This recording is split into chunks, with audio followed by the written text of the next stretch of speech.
Beckett and eBay making some moves. Starting lineups are coming back, and a new sports card collectible show on the horizon starring John Cena. Let's dig in.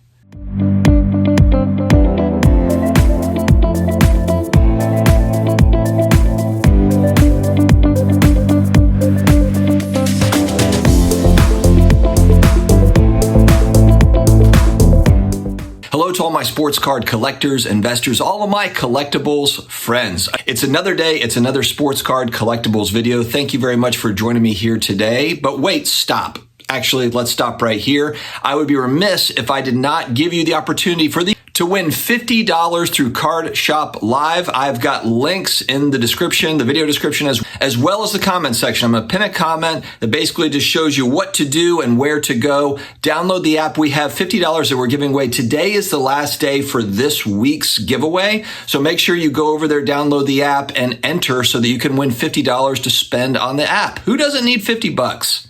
Also, I know there's a lot of you that have been here, you've been watching the videos, but you just haven't decided to commit and subscribe yet. Let's make today that day. Let's make today that day. Please hit that red button below the big subscribe button. Like if you like it. And also notifications help you to get on the feed so that the YouTube feed machine thing pushes my videos to the top. And that's what we need, guys. We need to get these videos out. We've got to spread the word.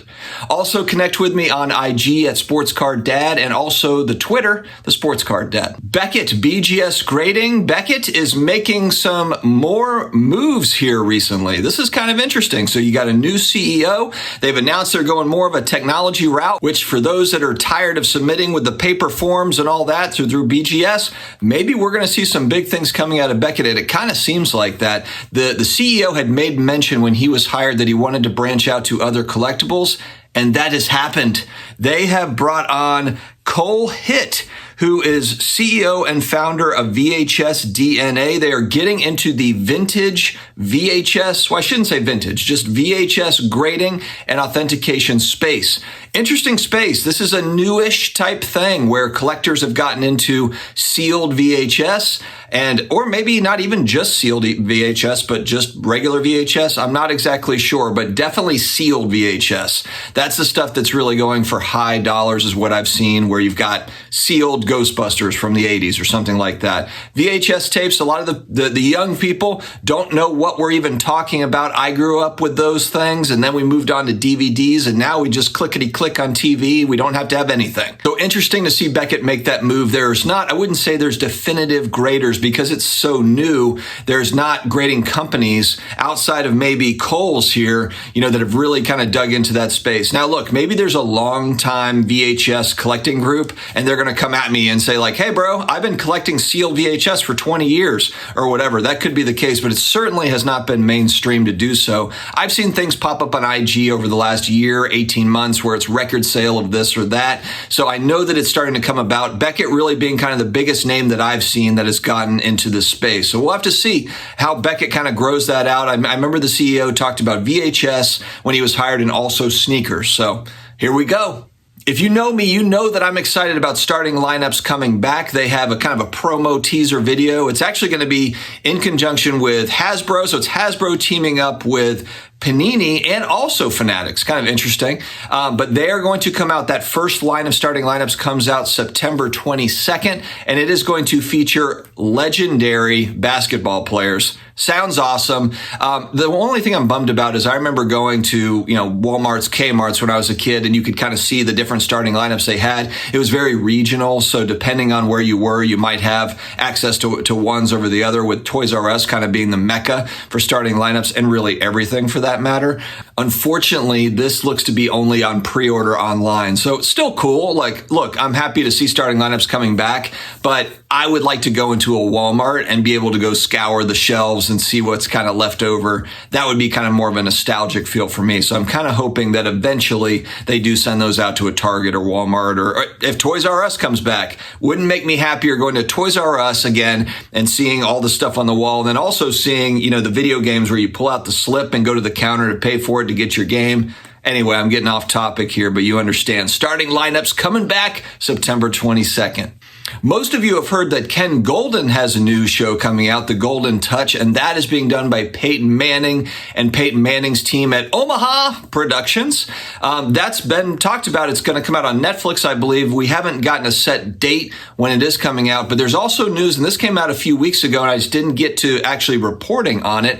John Cena is getting in on this thing too, and he is working with ITV America, and they are the producers of Pawn Stars. So obviously Pawn Stars know what they're doing. They've put together a great show, popular show. And what they said that they want to do is they want to uncover iconic, but also just unique, quirky type items.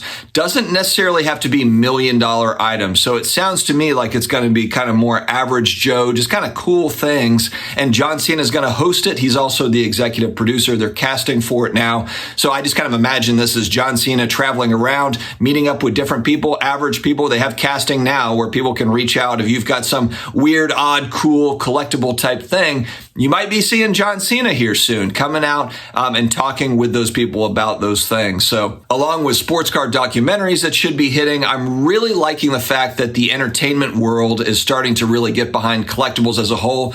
As you know, obviously, we're in this thing, whether it be cards, comics, whatever. I've got all the collectibles type stuff. I'm into all of it, really, all the 80s, 90s nostalgic stuff. And it'll be nice to, outside of just YouTube content to watch, there might actually be stuff on Netflix to watch or Hulu or whatever about collectibles. And that is exciting to me. Not even necessarily just for values and prices and all that stuff. I know we talk a lot about that here, but just to see content around it. You know, this is all fairly new. I mean, a few years ago, YouTube had very little content on collectibles, and now it's really kind of ramped up. There's a ton of competition in the collectibles content space these days, and I'm here for it. I like to watch it, so I'm very happy about it. Last but certainly not least, eBay recently purchased an NFT art marketplace known Origin. So I believe this is a competitor to like an OpenSea. OpenSea would be the largest NFT marketplace out there, the most well-known, I would say. But eBay kind of still doing its thing, man. They're quoted here saying that this is an important part to their technological reimagination. So when you think of eBay, this was a tech company. Of course, this is one of the original .com companies that made it, right? It was eBay, it was Amazon, pets.com. Just kidding, not pets.com. I hope they're home. Oh, wow, you cats hit the jackpot. There's enough food here to feed a lion. What goes up? Try to get it. Try to get it. Try to get the burger. Must come down.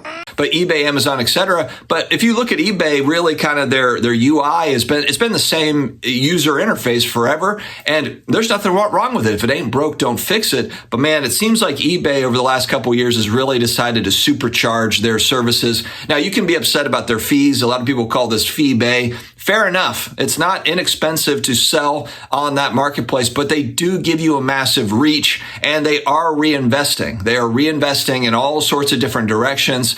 And I think that they kind of see the writing on the wall. They're really taking their collectibles business seriously. It is a big part of their business, but keep in mind, they sell a lot of different things on that website. But as far as the collectible space goes, they have decided to invest. And this is another piece of it where they say here that they want to add more capabilities to add blockchain-driven collectibles to the platform. So I know a lot of us are more physical collectible type folks, and that's perfectly fine. But eBay's basically making the statement like, hey, if this thing really goes more in the digital collectibles way, if it goes that way to where maybe the younger people are really into that as well, we're not missing the boat on it. And you see that with a lot of different companies are starting to try to add these sort of capabilities. eBay being no different. They're a juggernaut, obviously, so they don't want to be left behind. You kind of get that feel. And so here we go. But guys, let me know your thoughts on some of the news in the comment section. Let me know your feedback in the comment section. Thank you very much for joining me here today. Stay healthy, stay awesome. Oh, and don't forget to check out Card Shop Live. Go to the app, download it, get in there. Talk to you later.